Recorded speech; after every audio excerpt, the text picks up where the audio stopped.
Hello everyone, this is CPSSD biology point and इसमें रौदे sir.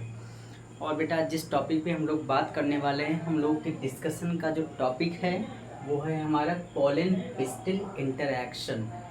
क्या है? Pollen pistil interaction, right. तो यहाँ पे दो वर्ड है, एक है हमारा पोलन और दूसरा क्या है? Pistil, right. और इंटरएक्शन, तो इसका मतलब क्या होता है यानी कि pollen that is pollen grain. Pollen का मतलब पोलन ग्रेन्स, और pistil that is female reproductive structure of the flower और प्लांट्स, जिसको हम बोलते हैं गाइनोसियम, है ना। तो सिंपल सी बात है कि अगर इसमें बोला गया है कि पोलन पिस्टिल इंटरेक्शन, इसका मतलब कि पोलन का इंटरेक्शन किससे हो रहा है? पिस्टिल से, यानी कि जो पोलन ग्रेन्स हैं उनका इंटरेक्शन हो रहा है किससे? गाइनोसियम से, यानी कि स्टिग्मा, स्टाइल और ओवरी से। लेकिन उसी को हम क्या बोल रहे हैं? उसी को हम क्या बोल रहे हैं? पोलन पिस्टिल इंटरेक्शन, है ना। तो देखते हैं ये है क्या। तो क्वेश्चन ये है कि पोलन बनते कहाँ है सबसे पहले। तो पोलन का मतलब क्या होता है बेटा कि ये हमारा क्या हो जाता है? एंथर, और एंथर हमको पता है कि बाइलोब्ड होता है। सिर्फ एंथर का ही मैं स्ट्रक्चर बना रहा हूँ यहाँ पे। ये हमारा हो जाएगा एंथर, ठीक है। और ये हमारा हो जाता है क्या? फिलामेंट। क्या हो जाता है? फिलामेंट। और एंथर में क्या बनेंगे बेटा? Pollen grain. ये क्या है हमारे? Pollen grain. और इसी को हमने यहाँ पे नाम दिया है क्या? पोलन। इतना समझ में आया कि जो पोलन होते हैं, पोलन ग्रेन्स होते हैं, और कहाँ बनते हैं? एंथर में, राइट। और एंथर क्या होता है हमारा? ये हमारा मेल रिप्रोडक्टिव स्ट्रक्चर होता है फ्लावर का। और पिस्टिल का मतलब क्या होता है? पिस्टिल का मतलब क्या होता है कि जैसे पिस्टिल का मतलब होता है कि female reproductive structure, that is, अगर हम इसको सिंपल लैंग्वेज में समझें तो ये हमारा हो जाता है स्टिग्मा, और ये हमारा हो जाता है स्टाइल, और यहाँ पे बेटा हमारा क्या हो जाता है? ये ओवरी, राइट। और ये ओवरी का जो थैलेमस पार्ट होता है, यहाँ पे ऐसे ये स्ट्रक्चर होता है, यहाँ से हमारे कैलिक्स कोरोला निकले होते हैं, है ना। ऐसा होता है। तो यानी कि अब ये हमारा फ्लावर है, दैट इज, ये हमारा मेल रिप्रोडक्टिव स्ट्रक्चर है फ्लावर का, जिसको हम पिस्टिल वर्ड यूज कर रहे हैं, राइट। और दूसरा यहीं से हमारा क्या निकला होता है? एंथर और filament, that is male reproductive structure of flower. और इसी एंथर में क्या बनेंगे बेटा? माइक्रोस्पोर और पोलन ग्रेन, राइट। क्या बनेंगे? Pollen grain. तो पोलन ग्रेन्स क्या होगा? डिस्पर्स होंगे। डिस्पर्स होने का मतलब क्या हुआ कि मेच्योर होने के बाद, डेhiscence होने के बाद, ये पोलन ग्रेन्स क्या होते हैं? बाहर आते हैं। कहाँ से? एंथर से, राइट। अब एंथर से आएंगे तो या तो ये एयर के थ्रू लाए जाएंगे, कहाँ पे? स्टिग्मा पे। ये ऐसे इस तरीके से फॉल डाउन होंगे, है ना, यहाँ पे गिरेंगे। यानी कि स्टिग्मा जो होता है बेटा, ये पोलन ग्रेन्स के लिए लैंडिंग प्लेटफॉर्म का काम करता है। Stigma act as the landing platform or serve as the landing platform for the pollen grains, right? यानी कि जब ये pollen grains इस पे आकर के गिरेंगे, फॉल डाउन होंगे या शेड ऑफ होंगे, तो यहाँ पे क्या होता है? pollen grains और स्टिग्मा के बीच में इंटरैक्शन होता है। उसी को हम क्या बोलते हैं? Pollen pistil interaction. तो हमने यहाँ पे कुछ पॉइंट्स लिखा हुआ है आपके लिए समझने के लिए, बिल्कुल शॉर्ट में, बिल्कुल सिंपल लैंग्वेज में समझेंगे, बट वीडियो को पूरा देखिएगा तभी समझ में आएगा, राइट। तो पहला पॉइंट हमने क्या लिखा है कि pollen does not guarantee that transfer of the right type of pollen. तो पोलिनेशन का मतलब होता है कि dispersal of pollen grains from anther to the stigma, right. तो इसका मतलब एनसीईआरटी ये कह रही है कि अगर पोलन ग्रेन्स स्टिग्मा पे आकर के लैंड कर गया है, तो इसका मतलब ये कोई जरूरी नहीं है कि ये पॉलिनेशन ही करे, राइट। इसका मतलब ये नहीं कि उसमें फर्टिलाइजेशन ही होगा, फ्यूजन ही होगा पोलन ग्रेन्स का मेल गेमिट का, किससे? एग से, राइट। तो वही बोला है, pollination does not guarantee the transfer of the right type of pollen, right. इसका मतलब कि शायद ये पोलन ग्रेन्स जो आ रहा है ये सेम स्पीसीज का नहीं है, हो सकता है दूसरी स्पीसीज का हो, या ये भी पॉसिबिलिटी है कि अगर दूसरी स्पीसीज का होगा या सेम स्पीसीज का होगा तो ये स्टिग्मा इसको रिजेक्ट कर देगा, राइट। यानी कि stigma will not allow to germinate the pollen grains through the style because there is the chemical dialogue in between pollen grains and stigma, right। यानी कि स्टिग्मा से कुछ केमिकल सिक्रीट होता है और वही केमिकल अलाउ करेगा पोलन ग्रेन्स को जर्मिनेशन के लिए। तो उसको एक तरीके से एनसीईआरटी ने बोला है कि केमिकल डायलॉग, यानी कि केमिकल जो होता है वो मीडिएटर होता है किसका, पोलन ग्रेन्स का और स्टिग्मा का, राइट। वैसे हम सभी ह्यूमन बींग्स में तो कॉमन मीडिएटर ह्यूमन बींग ही होता है ना। लेकिन इसमें क्या हो रहा है, बट वो अलग चीज़ है, मैं ऐसे जोकिंग टाइप का। तो यहाँ पे पोलन ग्रेन्स और स्टिग्मा के बीच में क्या हो रहा है, डायलॉग हो रहा है, एक इंटरेक्शन चल रहा है। उसको एनसीईआरटी ने केमिकल डायलॉग बोल दिया है, बट वो अलग चीज़ है, समझाने के लिए बोला है उन्होंने। तो हम लोग यहाँ पे देखते हैं, तो compatible and incompatible type pollen land on stigma. बेटा सिंपल सी बात है, कॉम्पैटिबल का मतलब होता है कि जो पोलन ग्रेन्स स्टिग्मा पर लैंड होने के बाद वो जर्मिनेट कर जाए और जर्मिनेशन करने के बाद वो पोलन ट्यूब बनाए, और वो पोलन ट्यूब इस स्टिग्मा के थ्रू होते हुए कहाँ पे जाएगा, ओव्यूल में। और जैसे मान लीजिए हम यहाँ पे एक पोलन ग्रेन्स बनाते हैं, यहाँ पे हमने मान लीजिए कि यहाँ पे एक पोलन ग्रेन बनाया, राइट। और पोलन ग्रेन्स ये क्या किया, जर्मिनेट किया, और जर्मिनेट करके क्या बनाया, इसको पायर्स किया। पायर्स करने के बाद ये कहाँ पे चला रहा है यहाँ पे बेटा हमारा क्या होता है, ओव्यूल, और ओव्यूल में क्या होता है, एग होता है। तो ये बनाता है क्या, पोलन ट्यूब। अब ये पोलन ट्यूब स्टिग्मा के थ्रू होते हुए स्टाइल में आएगा, स्टाइल के थ्रू होते हुए माइक्रोपाइलर एंड से ये इस तरह से इंटर कर जाता है, राइट। तो माइक्रोपाइलर एंड की तरफ फिलीफॉर्म एपरेटस होता है, और ये फिलीफॉर्म एपरेटस गाइड करता है किसको, पोलन ट्यूब को, कि आपको किस साइड से रिलीज करना है अपना मेल गेमिट, या कहाँ पे रिलीज करना है अपना मेल गेमिट, राइट, ताकि फर्टिलाइजेशन हो, फ्यूजन हो, राइट। तो वही बोला, अगर एक्सेप्टेंस हो रहा है तो उसको हम बोलेंगे कॉम्पैटिबल, यानी कि अगर पोलन ग्रेन जर्मिनेट कर गया, फ्यूजन हो गया, तो उसको बोलते हैं कॉम्पैटिबल टाइप का, यानी कि उसके टाइप का है, उससे मिलता जुलता है, इसलिए उन दोनों में क्या हुआ, पॉलिनेशन हुआ, फर्टिलाइजेशन हुआ, फ्यूजन हुआ। अगर फ्यूजन नहीं हो रहा है, यानी कि अगर इसको स्टिग्मा डिस्कार्ड कर दे रहा है, एक्सेप्ट नहीं कर रहा है, रिजेक्ट कर दे रहा है, या इनहिबिट कर दे रहा है जर्मिनेशन होने से, तो इसका मतलब वो दूसरे स्पीसीज का होगा। या फिर ये भी पॉसिबिलिटी है कि ये दोनों आपस में इनका तालमेल सही नहीं है, ऐसा कुछ हम समझेंगे। तो जिसमें पोलन ग्रेन्स जर्मिनेट कर जाता है, फ्यूजन हो जाता है, उसको बोलते हैं कॉम्पैटिबल, और जिसमें पोलन ग्रेन जर्मिनेट नहीं होता है, फ्यूजन नहीं हो पाता मेल गेमिट का एक से, उसको बोलते हैं इनकॉम्पैटिबल। तो हम सिंपल सी बात बोल सकते हैं, कॉम्पैटिबल दैट इज मैचिंग, और इनकॉम्पैटिबल दैट इज मिसमैचिंग या नॉट मैचिंग, ऐसा सिंपल सी लैंग्वेज में हम समझते हैं इसको, ठीक है। तो पॉसिबिलिटी ये है कि कॉम्पैटिबल पोलन ग्रेन्स भी आकर के स्टिग्मा पे लैंड कर सकता है, और इनकॉम्पैटिबल भी आकर के यहाँ पे लैंड कर सकता है, सिंपल सी बात है एकदम, राइट। एनसीईआरटी और क्या बोलती है बेटा, एनसीईआरटी बोलती है कि pistil has ability to recognise the pollen whether it is compatible और इनकॉम्पैटिबल। वही हमने बोला ना कि इस स्टिग्मा के पास कैपेसिटी है, यानी कि ये कैपेबल है recognise the pollen grains, right, that pollen grains are of our kind or not, यानी कि वो हम अलाउ करेंगे कि उसको पॉलिनेशन, यानी कि पोलन ग्रेन्स को जर्मिनेट होना है या नहीं होना है, कौन, स्टिग्मा। यानी कि स्टिग्मा के पास एक कैपेसिटी होती है कि वो पोलन ग्रेन्स को अलाउ करे जर्मिनेट करने के लिए, राइट। तो उसी को एनसीईआरटी ने रिजेक्शन और एक्सेप्टेंस लिखा हुआ है। Wrong type pollen pistil interaction leads to rejection. अगर पोलन ग्रेन्स उसके जिस स्पीसीज का स्टिग्मा है उसी स्पीसीज का पोलन ग्रेन्स होगा तभी तो फ्यूजन होगा, अदरवाइज नहीं होगा। पॉसिबिलिटी ये है, यानी कि अगर पॉलिनेशन नहीं हो रहा है तो उसको हम क्या बोलते हैं, रिजेक्शन।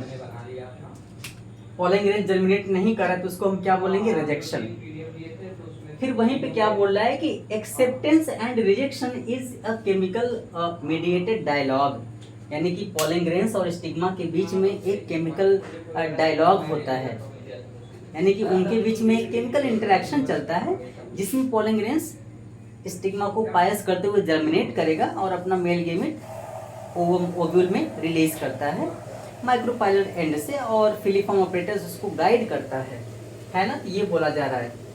नेक्स्ट पॉइंट में क्या बोला गया है, in some plants pollen grains shed at two celled condition. कुछ प्लांट्स में क्या होता है कि pollen grains two celled stage में ही शेड ऑफ हो जाता है, राइट। और टू सेल स्टेज में कौन सा होता है, फर्स्ट होता है मानी एक वेजिटेटिव सेल होता है और दूसरा जनरेटिव सेल होता है। यहाँ पे लिखा हुआ है, अभी आपको दिख रहा होगा, यहाँ पे एक वेजिटेटिव सेल होता है और एक जनरेटिव सेल होता है, राइट।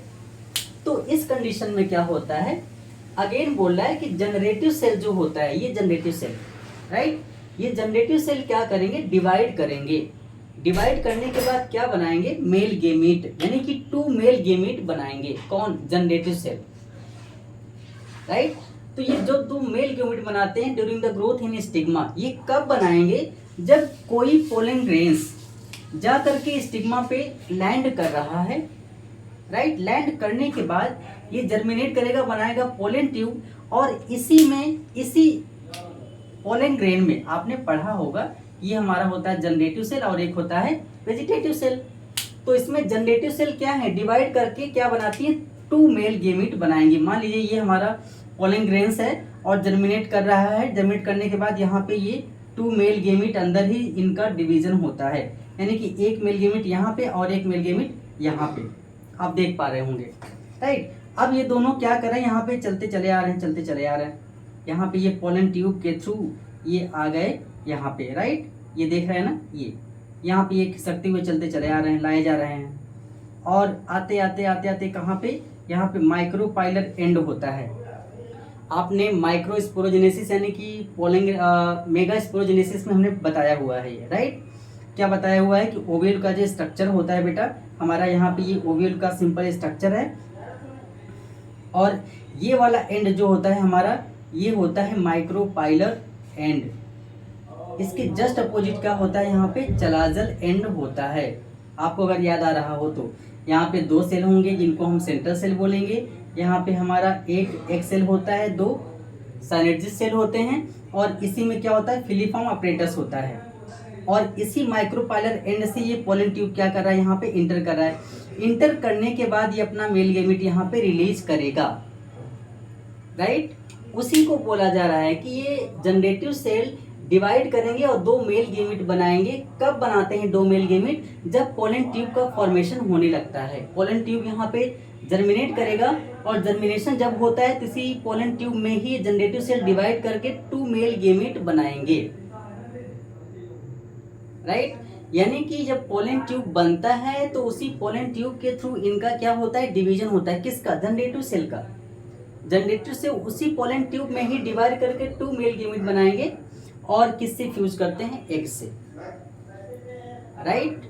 ये कॉन्सेप्ट आपको क्लियर होना चाहिए, क्योंकि मेगा स्पोरोजेनेसिस में जो ओव्यूल का स्ट्रक्चर होता है, माइक्रोपाइलर एंड चलाजल एंड होता है, और हमारा होता है एग सेल, सेंट्रल सेल, और हमारे इस तरफ क्या होते हैं, फिलीफॉर्म साइनेर्जिड सेल, यहाँ पे एंटीपोडल सेल होता है ना, आपने पढ़ा होगा इसको।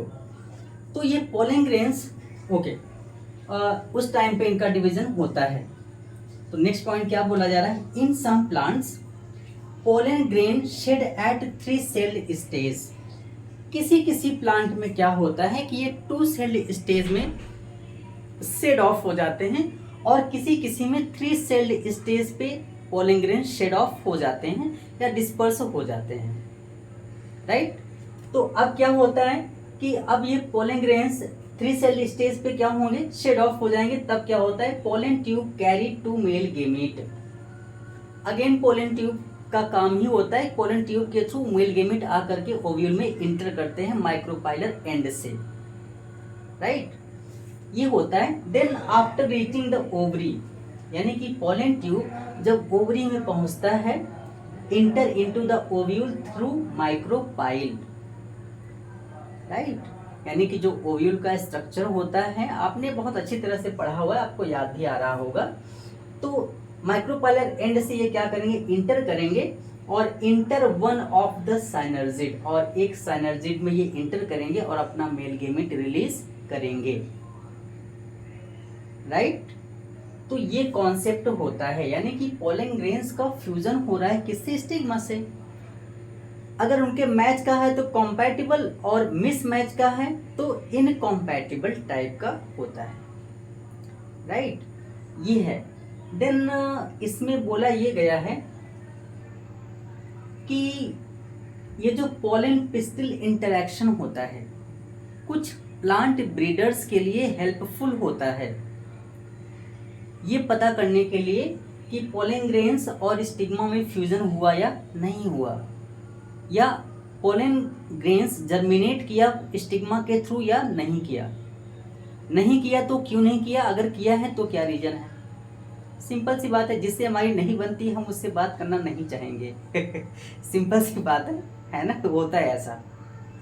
तो कुछ ऐसा इनमें भी है, प्लांट हैं हमारी तरह, हमसे ज़्यादा सेंसिटिव है ये, है ना। तो थोड़ा सा जोकिंग सा पार्ट, तो ये अलग चीज़ है ना। तो हमने नेक्स्ट पॉइंट लिखा भी है, एनसीईआरटी में बोला भी गया है ये बात कि helpful for plant breeders in manipulating pollen pistil interaction even in incompatible pollination, यानी कि इवन इनकॉम्पैटिबल पॉलिनेशन में भी प्लांट ब्रीडर्स के लिए ये क्या करते हैं, हेल्पफुल होते हैं। कौन, पोलन पिस्टिल इंटरेक्शन, राइट।